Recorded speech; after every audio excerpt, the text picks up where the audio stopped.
Hello, my name is Bryan, and this is Ainsly Sturko. Hi. And we just finished wrapping up a workshop here at Sage Gardens on mounting Staghorn Ferns. So we're going to give you a really quick little summary of what to do at home if you're wanting to grow Staghorn Ferns this way, or just some care tips as well. So as you can see here, we've taken a board and we've attached small nails. What kind of nails did we use? They're brass escutcheon nails. Yeah, and so brass, so they don't actually rust and turn the wood black at all. We've then taken the staghorn fern out of its pot, tease the roots apart, right? So you want to be gentle, a little, somewhat gentle, although when I said gentle to most people, they were a lot more gentle than I would have been with it. But you do want to tease the roots out. So you'll hear a little bit of crackling and stuff, but you don't want to damage those roots too much. You don't need to remove all the soil. You just loosen it up, get rid of any of the loose soil so that it fits nice and tight to the board. You're then wrapping some sphagnum moss, which you've pre-soaked.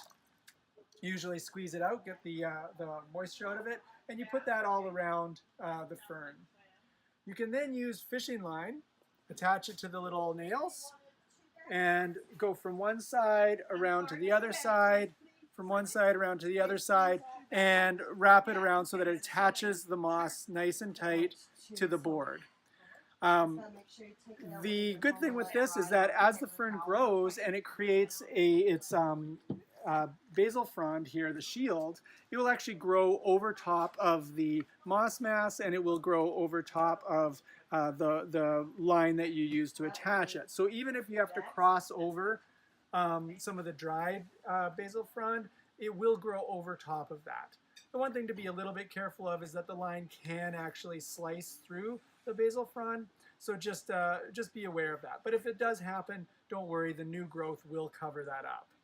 Just be very careful to avoid damaging the growing tips in any way. That's what I want to call it, growing tip. Just because that's the sort of biggest risk of damaging your fern in the mounting process. Okay, so some quick tips about keeping these alive once you've mounted them. So once they're mounted, they are going to have a lot better air exchange on the roots, which is something that's very good for them. It's what you want for them. But they are going to dry out a lot quicker. This guy here, who has not grown its basal frond yet, it's going to dry out a lot quicker than one of these ones that has an established shield on it already. So just be aware of it. You may have to water it more often.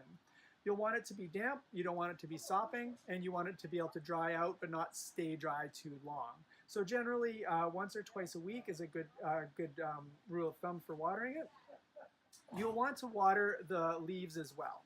The fuzzy white stuff on it here, which is called they're the trichomes. The trichomes.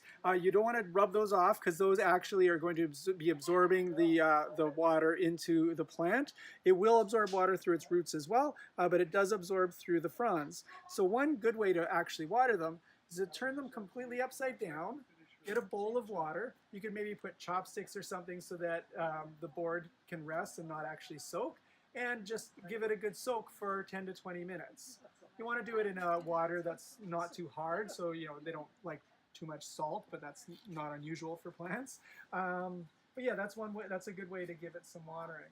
As far as fertilizing, you can give it a balanced fertilizer, probably a dilute a dilute balanced fertilizer once a month in the summer and once every 2 months in the winter. So just dilute, and especially if you're using a chemical fertilizer, make sure it's dilute because you'll burn it otherwise. Its light requirements, it does like a lot of light, but it likes indirect light. So the brightest spot with indirect light in your house is the best place you can give it. So what kind of windows would you? An eastern exposure or southern exposure is good. If you only have a western exposure window, that's fine. Just be aware that the sun is a lot hotter in the western exposure, so just be careful that you don't have it baking in the sun all afternoon. Just have it in a spot where it's maybe a little bit away from the direct sun. And my one other last little tip is know your house and know your environment. If you've got radiator heat, well, it's going to have a lot of heat coming up the wall once winter hits. move your plants around, right? Adapt with the environment, with the changing environment. So we're always moving plants. Whether this time of year there's more sun coming through the windows, things will move away from the direct exposure a little bit. And in the wintertime, well, they might move off of the wall onto a shelf just for that time, just because it's going to be too much heat hitting it. So just don't be afraid to move your plants around your house as the seasons change. I think those are our quick tips, and thanks for watching.